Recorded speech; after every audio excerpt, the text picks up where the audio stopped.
Right, playing a lot of records this weekend, don't I? Right, today I'm going to get a chance to play Volume 1 from the trilogy, the Anthology by the Beatles. Now this is the first triple album in the series so far. Is Live at the BBC triples? Possibly. But anyway, these ones are. Don't know if you guys have seen the documentary that accompanies these. Bloody marvellous. Absolutely marvellous. It covers the period 1958 up to about 1964. And it actually has some rare outtakes, live recordings, including original bass player Stuart Sutcliffe and original drummer Pete Best.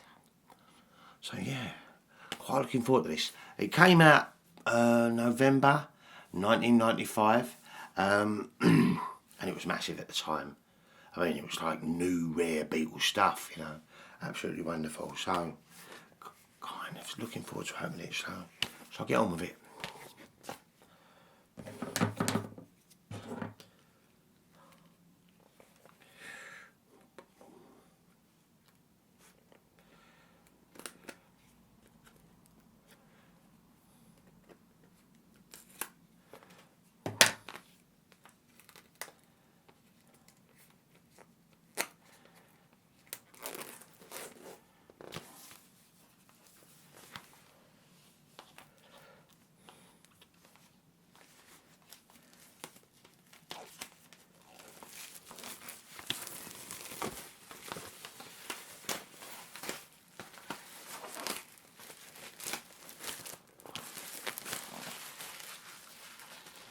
Looks good, doesn't it?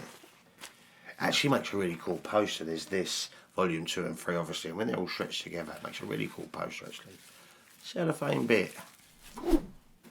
So let's have a little look inside. Oh my god. Hee hee hee. Oh, that is beautiful, isn't it? Wow, look at that. How cool. Anthology Volume 1. So, starts off with Free as a Bird. Wow. I can't remember when that came out actually. I haven't played it for quite a while, Free as a Bird, the single. So, I'm kind of wondering if it'll take me back to 95. Because when this came out, they released the single Free as a Bird, and yeah, I played it quite a lot because it was kind of trippy and weird, you know, a new Beatles song all them years later.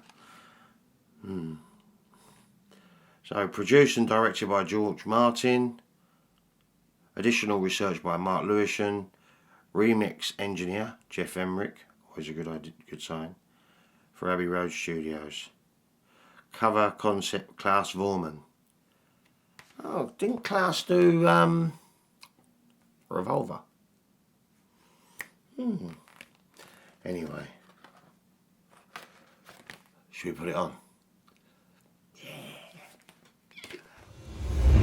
So, Anthology, 1 of 3. Wow. Let's have a look at the vinyl.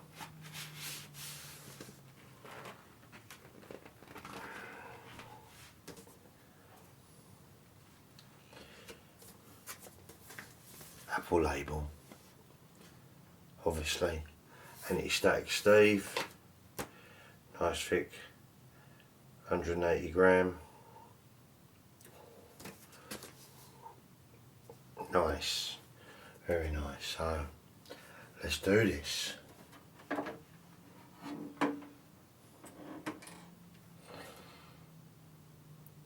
Side 2, side 1.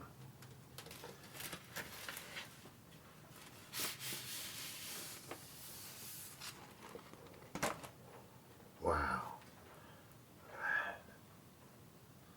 Beautiful, isn't it?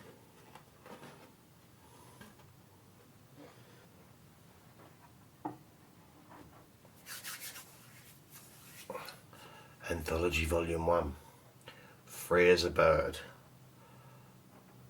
I'll be back in a while.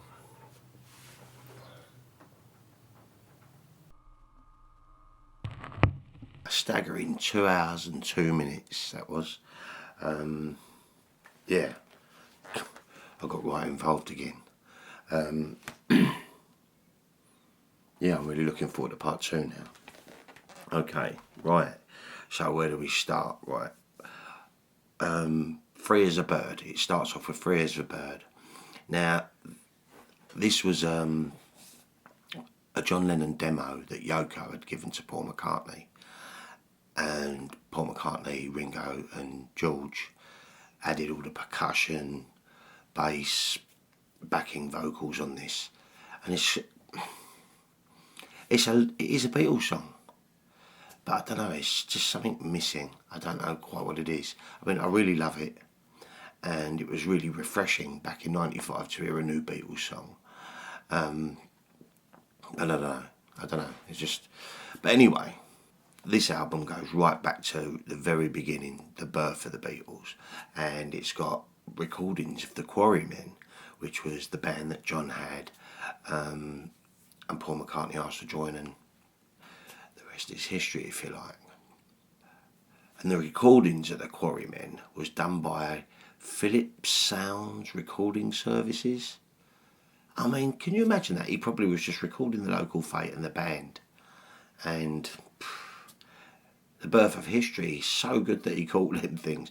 I mean, obviously that, and there's some recordings taken at 20 Fortlin Road, which is Paul McCartney's home. And the fidelity on these obviously are not great. You know, they're not going to be great, obviously. But it's historical, without a doubt.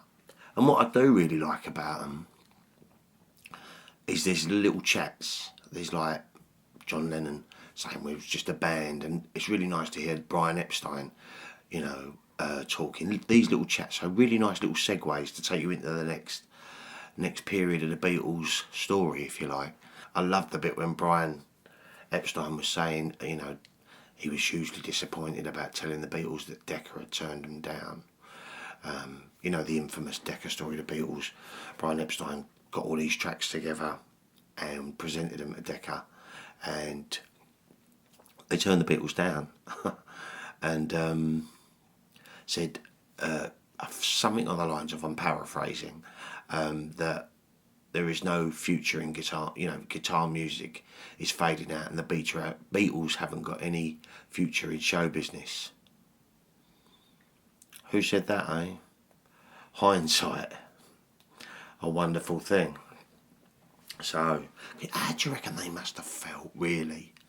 I mean, the Beatles, no future in show business. They took over the world. Fools. Anyway, then there's some recordings from Hamburg with Tony Sheridan. You know, My Bonnie Lies Over the Ocean, and it's starting to get that Mersey beat. It's starting to come together. From the Decca sessions, the two songs that I really, really like are Searching and Three Cool Cats. Really, really like them songs. And then it has some recordings from the Royal Variety Performance, 1963, November. You know, where John's cheeky and says, you know, people in the cheapest seats, clap your hands, and the rich seats or something, rattle your jewellery. Cheeky. You know, the sense of humour was always there, and it's nice throughout this. You hear when they're doing demos, they're mucking about and having some fun. And obviously, Moonlight Bay, they went on the Morecambe and Wise show. That was quite funny.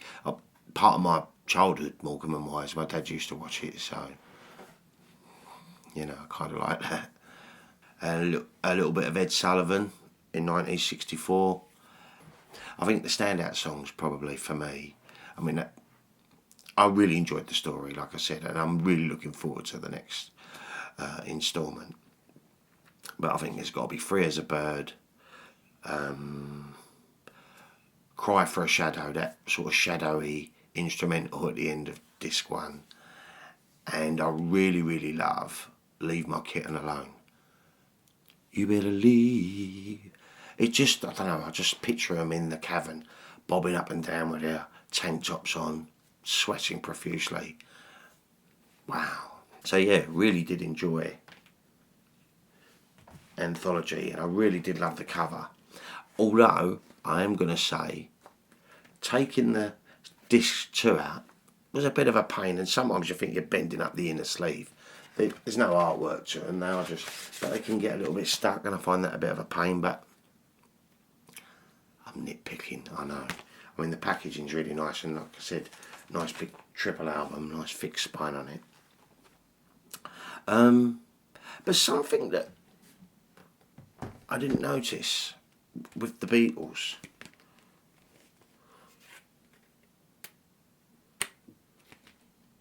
I didn't think I had it, and I double checked last night, and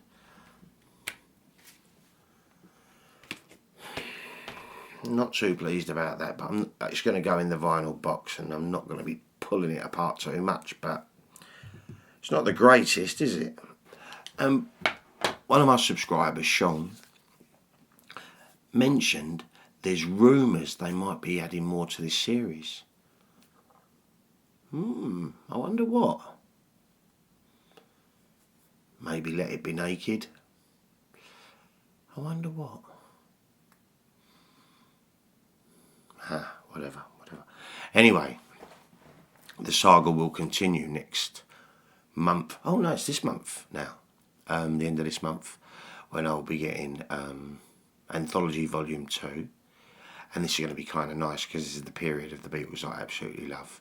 I did enjoy this, but fidelity, like I said, for sound, it's for hardened Beatles fans, I think, Anthology 1, How often are you really going to put on them when you've got all the other back catalogue of the Beatles stuff? Yes, I love it, I appreciate it, and I thoroughly enjoyed listening to it, but the audio quality on some of that early stuff is pretty bad, so I'm looking forward to getting Anthology 2, and its partner in this delivery, Revolver. Really looking forward to that. Yeah, so that's really about it for today, guys. Did enjoy Anthology. It's long though, it is long. Like I said, 2 hours and 2 minutes. But as I was listening to it and having a little look through, and I was kind of enjoying the story. You kind of get that right from the early roots, right the way through. So, no, it was really enjoyable. And I'm looking forward to the next lot. So, that's it for today, guys. Have yourselves a great week. And I'll be back with another ramble real soon.